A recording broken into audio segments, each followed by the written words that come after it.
There's been so much work that I've had to do. I'm just completely swamped.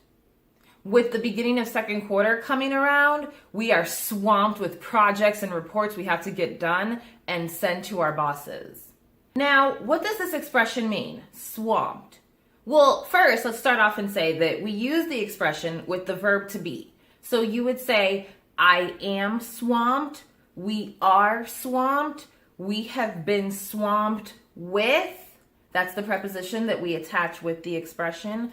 And it means to be busy, to be inundated with work, like a lot of work. When you're swamped, it means you have project after project, deadline after deadline that you have to meet, and reports you have to submit, essays you have to write. It just means you have a lot on your plate.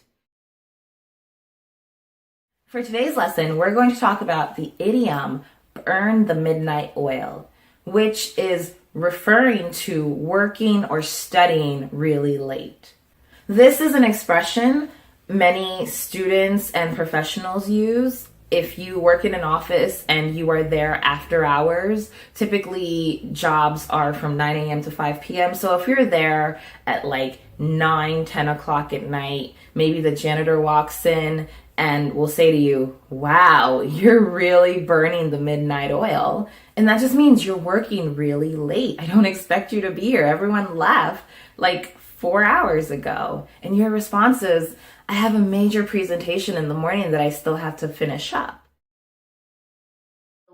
What does it mean to keep someone in the loop? Well, let's look at our first example. The person said, thanks for keeping me in the loop about. So thanks for keeping me in the loop about what's going on in the company.